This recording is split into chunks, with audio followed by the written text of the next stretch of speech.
көрермендер, бұл қазақша кино арнасы арнаға жазылып лайк басып пікір қалдырып тұрыңыздар. Сіздердің пікірлеріңіз мен үшін маңызды. Біз бүгін атақты түрік сериалы Шұқыр фильміне кішкене тоқтала кетеміз. Шұқыр, яғни Чукур, танымал түрік қылмыстық драмалық сериал.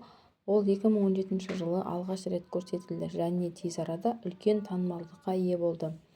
Стамбулдың ең қауіпті аудандарының бірі болып саналатын Чукур кварталының өмірін бейнелейді.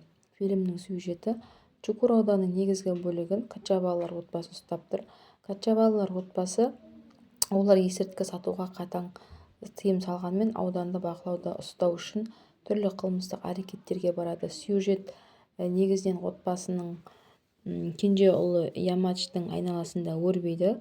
Ол отбасы өмірінен алыстап қалыпты өмір сүргісі келеді. Алайда әкесінің кенеттен ауруы мен отбасының қиын жағдайы оны Чукурға қайтып оралуға мәжбүрлейді.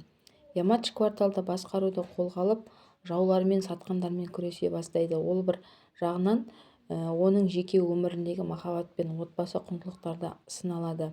Негізгі кейіпкерлер Ямач Качабала отбасының кіші ұлы, ол ақылды, батыл және мықты көшбасшы.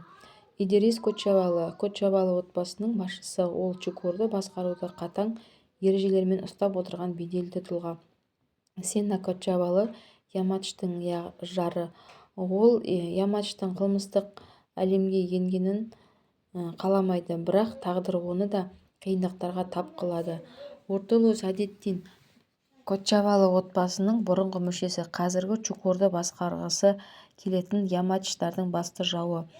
Сериалдың тақырыбы сериалда билік үшін күрес, отбасы арасындағы қарым-қатынастар, жек көру, кек алу, құрбандық және сатқындық сияқты терең тақырыптар қозғалады. Сонымен қатар сериалда әртүрлі криминалдық схемалар мен қақтығыстар жақсы бейнеленген.